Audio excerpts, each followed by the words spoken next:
अस्सलामुअलैकुम, welcome to Punjab technical and science academy. उम्मीद करता हूँ कि आप सब खैरियत से होंगे। मैं हूँ आपका इंस्ट्रक्टर मोहम्मद बिन जमील। हम डिप्लोमा विद सोशल इंजीनियरिंग के मुतालिक डिस्कस कर रहे थे, तो चलिए आज का लेक्चर स्टार्ट करते हैं।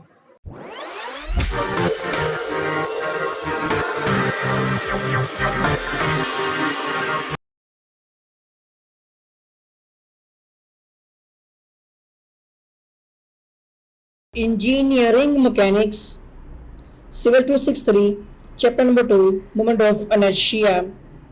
Example number 2.12. Find the moment of inertia of the given section about z-axis, polar axis passing through the centroid. हमारे पास एक z शेप है, इसका हमने मोमेंट ऑफ इनर्शिया निकालना है z एक्सिस पोलर एक्सिस के अकॉर्डिंग। मतलब हमने आई जी फाइंड करना है, जिसका formula I X X plus I Y Y है। हमें ये दोनों वैल्यूज फाइंड आउट करनी है। पहले मैं इस शेप की डिवीजन कर देता हूँ और इसको 3 हिस्सों में अलग अलग मतलब पार्ट्स बना देता हूँ। ठीक है, तो ये कलर आई थिंक सही तरह से विजिबल नहीं है, तो कलर चेंज कर लेते हैं हम। ठीक है, ये ले लेते हैं। अच्छा जी, अब पहले क्या करना है, मुझे इसके सेंटर निकालने हैं। तो यहाँ से मैंने इनके जो है ना सेंटर डिफाइन कर लूँ, फिर हम इसको मार्क कर लेंगे।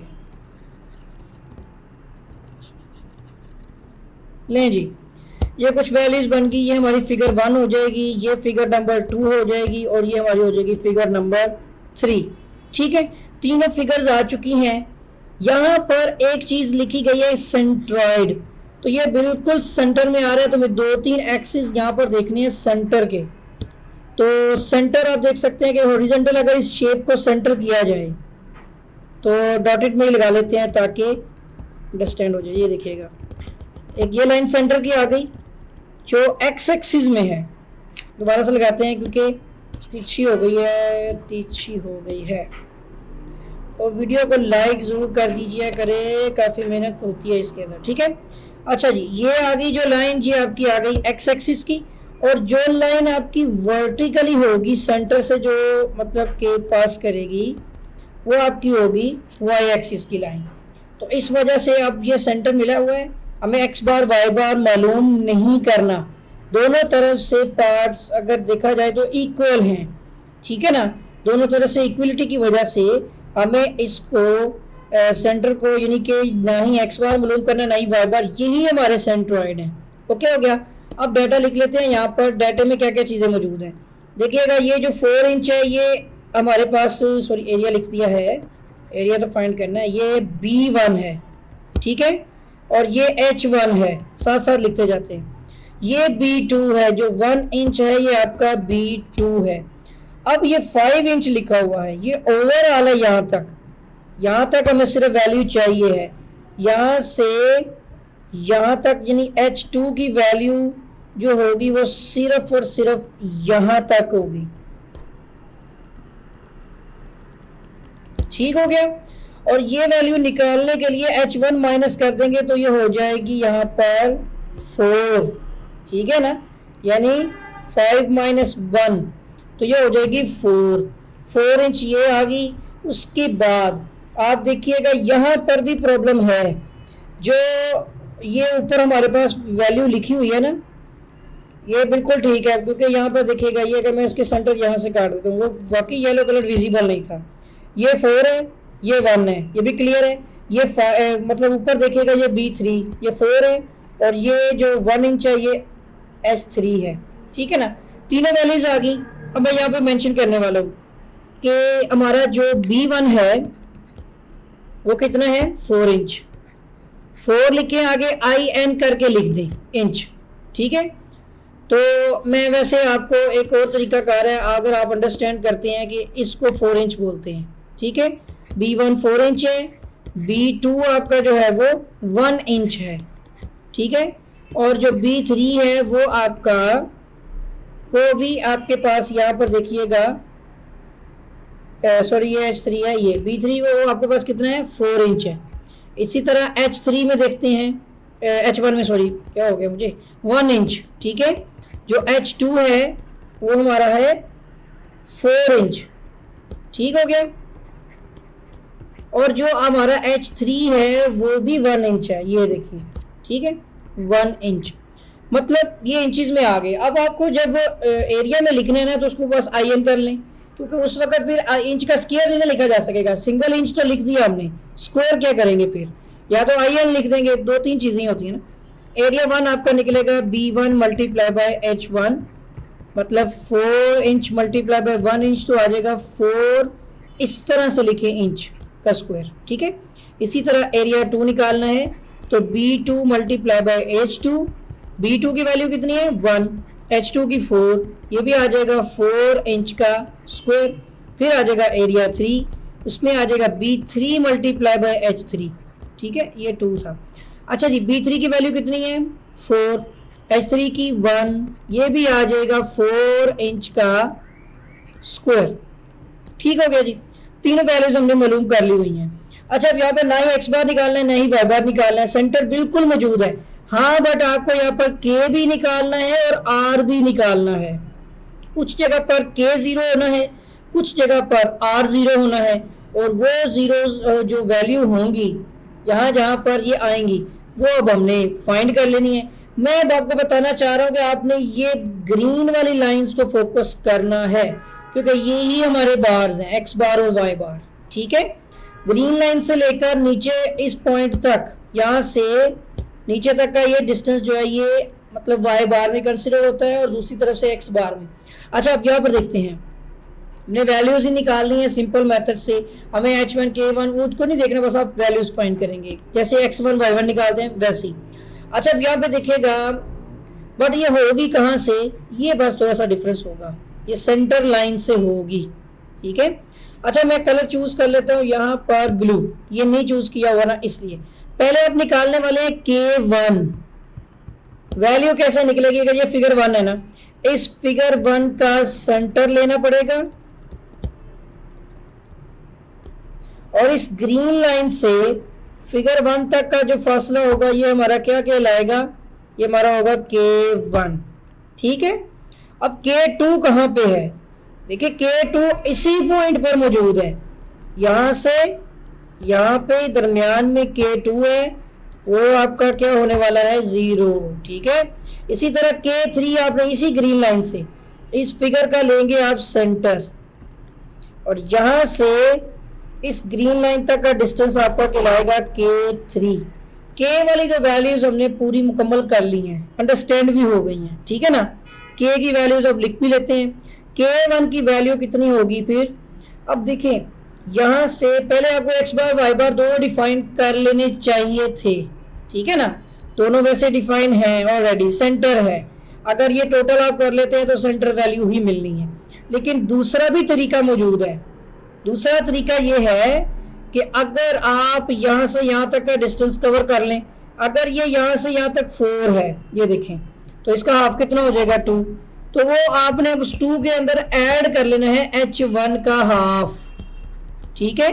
या फिर अगर आप ये नहीं कर सकते कि 2 कहां से आया, ये भी ना समझ आ रही हो, तो फिर ये तो पता ना सेंटर में मौजूद है, तो आप H1 के अंदर H2 का हाफ ऐड कर लो, बस ये कर लो आप, बल्कि दोनों का हाफ लेना है आपने, H1 का भी हाफ लेना है, H2 का भी हाफ लेना है। H1 का हाफ क्या हो जाएगा 1/2 और H2 का हाफ हो जाएगा आपका 4/2, ठीक है ना। तो ये आ जाएगा आपके पास 0.5 + 2, ये वैल्यू बन जाएगी 2.5 इंच। इस तरह डाल लें, ये दो जो लाइनें लगाई थी जैसे आप बुक में भी देख सकते हैं इन्होंने की हुई हैं, ठीक है ना। तो अभी आते हैं K2 पे। अब K2 की वैल्यू क्या होगी कि आपने H2 के हाफ में से, मतलब हमारा जो एक्स बार है ना वही बेसिकली है, मतलब H2 का हाफ है, और 1 लिख दिया मैंने, H2 के हाफ में से ही आपने H2 का हाफ माइनस करना है, तो वो 0 है क्योंकि वो है ही नहीं वैल्यू। इसी तरह K3 की वैल्यू निकालने के लिए आपके पास ओवरऑल वैल्यू, ठीक है ना, मतलब आपने ये वैल्यू निकालनी, तो आप क्या करोगे, पहले आपने उसका माइनस किया था ना वैल्यू K1 H1 के हाफ और H2 का हाफ, अब की बार आपने मतलब उसको भी ऐड किया तो इसको भी ऐड करना, मतलब आपने H3 का भी हाफ ले लेना है और उसमें H2 का भी हाफ ऐड कर लेना है। H3 की वैल्यू भी वही as it is 1 divide by 2 है, ठीक है ना, और H2 की भी 4 डिवाइड बाई 2 सेम वैल्यू आ जाएगी दोनों की, ठीक है, दोनों की वैल्यूज सेम। मतलब यहाँ पर वैल्यू, मतलब मैं जैसे कर रहा हूँ और वैसे कर लो, या फिर ये 2 को लेते हुए कर लें, जैसे आपको इजी लगे। तो ये भी वही आ जाएगा 0.5 प्लस 2। मतलब मैं समझाना ये चाह रहा हूँ कि आपने करना क्या है, ये सेंटर से लेकर, फिर से मैं एक अलग कलर से आपको के की वैल्यू बताऊँ मैं ले कैसे रहा हूँ, फाइंड कैसे कर रहा हूँ, ये ग्रीन कलर से। देखिए इस सेंटर से लेकर ये वाली लाइन तक जो है ना ये K1 है, बस ये आपने समझ लेना है। इस सेंटर से लेकर ये ग्रीन वाली लाइन तक यानी सेंटर तक ये आपका K3 है, और ये खुद ही सेंटर में मौजूद है, यही K2 है, ठीक है ना, तो वो 0 है। अब R की वैल्यू आ गई है, ठीक है। R की वैल्यू के लिए भी कौन सा कलर लेते हैं, यहाँ पर सारे कलर, असल में कलर ही कम है, ये पर्पल कलर देख लेते हैं। देखिए जी R की वैल्यू में R2 तो 0 ही है। देखिए इसी सेंटर में अब आपने मतलब इस ग्रीन लाइन के ऊपर आ जाना है वाई वाली पे, इसी सेंटर में आप देखेंगे तो यहाँ से भी फिगर 2 है ना, ये यहाँ से भी है और यहाँ से भी है, ये क्या हो गई है, ये 0 ही है, ठीक है ना, इसने 0 ही रहना है, ठीक है। अब आपको मैं बता दूं इस सेंटर से, फिगर 1 के सेंटर से, मतलब इसके सेंटर से इस ग्रीन लाइन तक ये R1 है, और इस फिगर के सेंटर से इस ग्रीन लाइन तक ये R3 है। बस ये समझ लें तो सारी चीजें सोल्व आउट है। यहीं पर K1 है, यहीं पर R2 है, सेम पॉइंट पर मौजूद है, ठीक है। अच्छा अब यहाँ पर आपको वही चीज बता रहा था कि सेंटर से याद, अब यहाँ से कैसे फाइंड करेंगे आप ये चीज, क्योंकि देखें ना वो बिल्कुल सेंटर है, तो आपकी यहाँ से यहाँ तक की वैल्यू आपको मालूम है, यानी 4 है ना, आप यहाँ पर B1 का हाफ लोगे, R1 के लिए आपने B1 का हाफ लेकर भी उसमें से आपने माइनस कर देनी है वैल्यू, ये आपके पास है B2 के हाफ को, ये समझ लेना है। बस मैं वैल्यू से वैल्यू निकालने की कोशिश कर रहा हूँ, और B1 आपको पता है 4 है, 4 डिवाइड बाई 2 करके माइनस कर दूंगा उसमें से B1 जो कि ये है ना B2, और B2 की वैल्यू वो है 1, तो 1 डिवाइड बाई 2 कर दूंगा, ये कितनी वैल्यू आएगी आप देखें, यहाँ पर ये 4 डिवाइड बाई 2 माइनस 0.5 की, तो ये 1.5 आएगी, ठीक है। 1.5 इस तरह भी इंच लिख सकते हैं, कोई मसला नहीं है, जैसे ये, ठीक है ना। इसी तरह R2 की value same as it is, अगर आप यहाँ पर देखें ना ये माइनस करना है उसी पॉइंट में से उसको, मतलब आप B2 के हाफ में से B2 का हाफ ही माइनस कर रहे हैं, तो आएगा क्या 0। इसी तरह R3 वैल्यू आपने लेनी है, कोशिश करेंगे ना समझने की, आ जाएगी ये समझ।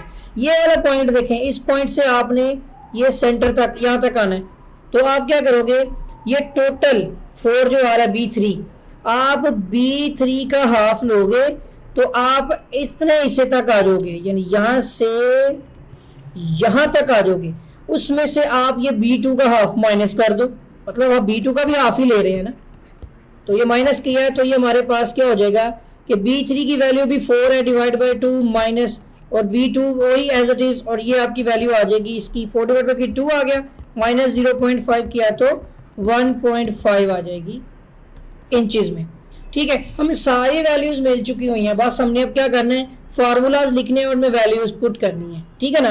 बस ये हमारा जो है ना नेक्स्ट टारगेट है। तो पहला काम हम पहले फॉर्मूला लिखते हैं, फर्स्ट वाला ब्लैक से सोल्व कर लेंगे और रेड से फार्मूला लिख लेते हैं इस दफ़ा। देखिएगा IXX का फार्मूला ये आ जाएगा हमारे पास B1 और H1 का cube divide by 12 plus A1 K1 का स्क्वायर प्लस B2 H2 का cube divide by 12 plus A2 K2 का स्क्वायर, ठीक है, प्लस B3 H3 का cube divide by 12 plus A3 K3 का स्क्वायर। पहले फर्स्ट वाली वैल्यू निकाल लेते हैं, फिर हम IYYB निकालेंगे, फिर हम IZZ निकालेंगे, इसमें तीनों है। तो पहले देखिएगा हमें B1 की वैल्यू कितनी है, यहां से मिलेगी, ये देखें B1 की है 4, H1 की 1, तो 4 और 1 का cube divide by 12 plus area इसका हो जाएगा, यहीं से पता लग जाता है 4 1 दा 4, और K1 की वैल्यू कितनी है 2.5 इंच, ये आ जाएगा 2.5 का स्क्वायर प्लस, ठीक है। अब B2 की वैल्यू देखते हैं, वो है ये देखिए B2 1 है और H2 4 है, तो ये हो जाएगा 1 और 4 का क्यूब यानी H का क्यूब है ना, डिवाइड बाय 12 आ गया, प्लस ये भी 4 1 दा 4, एरिया 4 ही है। K2 की वैल्यू है 0, वैसे बेसिकली इसने 0 हो जाना है, प्लस अब B3 की बारी आ गई, इसका स्क्वायर भी लिख लेते हैं, फार्मूला ही है ना वैसे। अच्छा जी, B3 4 है और H3 1 है, तो ये भी एज इट इज आ जाएगा यहाँ पर 4 और 1 का क्यूब डिवाइड बाय 12 प्लस, और इसमें एरिया 3 कितना है 4 1 दा 4, यहाँ पे पता लग जाएगा आपको, और उसके साथ ही K3 की वैल्यू वो भी 2.5 ही है, तो 2.5 का स्क्वायर आ गया जी। यहाँ तक हमने वैल्यूज पुट कर ली हैं, अब हमें करना है इसको सोल्व, ठीक है। कैलकुलेटर का इस्तेमाल करते हैं, तो हमारे पास वैल्यू कितनी आ रही है जी, एक मिनट रुकिएगा जी, ठीक है। हमारे पास वैल्यू आ रही है कि हमने 1 का क्यूब 1 नहीं होता ना, लास्ट टाइम भी बात कर चुके हैं, 4 1 दा 4 ही है, डिवाइड बाय 12 कर दें, ये 0.3 आ जाएगी, ठीक है। पहले वाले की वैल्यू आ गई 0.3 प्लस सेकेंड वाले को मल्टीप्लाई करना है, तो हमने यहाँ पर 2.5 उसका लेंगे स्क्वायर, जो भी वैल्यू आ जाए 4 से मल्टीप्लाई करके तो ये आ जाएगी, ठीक है। हमारे पास ये वैल्यू आ रही है 25, ठीक है, इसकी वैल्यू बन रही है 25 प्लस, ठीक हो गया ना। नेक्स्ट आते हैं, अब हमने इस दफा 1 तो एज इट इज, ये चलो 4 का ले लेते हैं हम क्यूब, ठीक हो गया, डिवाइड बाय 12 कर देते हैं, तो ये आ जाएगा हमारे पास 5.3, थर्ड वाले का आ गया 5.3, 4 वाला आपको भी पता है कि 4 और 0 0 ही हो जाएगा ना सारा, और प्लस ये वाली वैल्यू और फर्स्ट वाली वैल्यू में कोई फर्क नहीं है, देखें कैलकुलेशन सेम है, ये वाली वैल्यू भी फर्स्ट वाली वैल्यू से मैच कर रही है, बिल्कुल सेम वैल्यूज हैं। इन सब को टोटल कर लेते हैं, IXX की वैल्यू जो है वो हमारे पास आ जाएगी 5.3 है ना हमारे पास, ठीक है। अच्छा देखिएगा 0.3 ये 2 टाइम्स से मल्टीप्लाई बाय 2 कर लेते हैं, ये आ जाएगी वैल्यू, प्लस इसमें आप ये 25 25 50 ऐड कर लें, 50 के बाद आपने यहाँ पर 5.3 भी ऐड कर लेना है, ये वैल्यू बन जाएगी हमारी 55.9, ठीक है, 55.9 सेंटीमीटर की 4, ठीक है। बुक में चेक कीजिएगा 56 वैल्यू आ रही है, यानी राउंड फिगर करके इसको ओवरऑल 56 सेंटीमीटर की 4 बना दिया गया है, ठीक है। एक काम हो चुका है। नेक्स्ट अब हमने फाइंड करना है IYY, देखिए डाटा हम पहले ही निकाल चुके हुए हैं, तो अब हमने निकालना है IYY। उसके लिए इसका फार्मूला उलट जाएगा, यानी B1 का पहले B1 था ना, B1 क्यूब हो जाएगा और H1 एज इट इज आ जाएगा, डिवाइड बाय 12 प्लस एरिया 1, ठीक है, बट R1 का स्क्वायर हो जाएगा, इसमें K नहीं रहेगा, KR हो जाएगा, ठीक है। इसके बाद नेक्स्ट हमारे पास आ जाएगा प्लस B2 का क्यूब हो जाएगा और H2 आ जाएगा, डिवाइड बाय वही 12 प्लस अब A2 R2 का स्क्वायर प्लस B3 का क्यूब और H3 डिवाइड बाय हो जाएगा 12, ठीक है, प्लस एक मिनट जरा दीजिएगा, ठीक है। अब आ जाएगा A3 और R3 का हो जाएगा स्क्वायर, ठीक हो गया जी। अब फिर से हमने वैल्यूज पुट करनी है, एक मिनट जरा सिलेक्ट कर लूँ, ओके। अब वैल्यू पुट करनी है हमने यहाँ पर, तो आपको मालूम है कि B1 की वैल्यू है 4, तो अभी 4 का क्यूब लेंगे, 1 as it is divide by 12, ठीक है, प्लस एरिया 1 कितना है 4, ऊपर लिखा हुआ है, R1 की वैल्यू कितनी है 1.5, यहाँ पे आ जाएगा 1.5 का स्क्वायर, ठीक हो गया, प्लस B2 की वैल्यू कितनी है ऊपर लिखी हुई है 1 का क्यूब हो जाएगा और 4 आ जाएगा as it is divide by 12 plus area 2 कितना है हमारे पास 4, R2 की वैल्यू कितनी है 0 एज इट इज आ गई, प्लस B3 का क्यूब लेना है, B3 की वैल्यू ऊपर लिखी हुई है यहाँ पर 4, और h3 इसका क्यूब हो जाएगा और इसका 1 आ जाएगा, डिवाइड बाय 12 हो गया एज इट इज, फर्स्ट वाली वैल्यू ही कॉपी हुई है, ठीक है ना। 4 आ गया और 1.5, यानी a1 और a3 सेम है, r1 और r3 सेम वैल्यूज हैं, ठीक हो गया जी। अच्छा जब इसको सिंप्लीफाई करना है हमने, तो फिर से वही कैलकुलेशन करते हैं। देखिएगा ये वाली वैल्यू हम पहले भी सोल्व कर चुके हुए हैं, हमने यहाँ पर लेना है 4 का क्यूब, 1 से मल्टीप्लाई करेंगे एज इट इज आ जाएगा, डिवाइड बाय 12 कर देते हैं। ये वैल्यू मिल रही है हमें 5.3, फर्स्ट वाला आ गया 5.3 प्लस सेकेंड वाली वैल्यू सोल्व करते हैं और ये आ जाएगी हमारी 1.5 का हमने लेना है स्क्वायर, ठीक है, मल्टीप्लाई कर देना है 4 के साथ, तो ये वैल्यू आ जाएगी हमारी यहाँ पर 9 बन रही है। मैं फिर अगेन देखता हूँ, 1.5 का स्क्वायर लेना है, ये आ रही है, इसको मल्टीप्लाई कर देना है 9 के साथ, तो हाँ ये 20.25 और 9 से मैंने कह दिया, सॉरी 4 से करना था, 1.5 का स्क्वायर और मल्टीप्लाई बाय 4, हाँ ठीक है 9 ही आता है, ठीक है। यहाँ पर आ जाएगा 9 प्लस ये वाली वैल्यू, अब आप देखिए ऊपर भी सॉल्व हुई है, 1 का क्यूब और 4, ये पहली वैल्यू है, पहले वाली, इसकी वैल्यू 0.3 आ रही है, फर्स्ट में सोल्व किए हुए हैं दोनों हमने, ये भी देख सकते हैं आप 5.3 ये वही है और ये वाली 0.3 ये वही है, प्लस इसने 0 ही रहना है।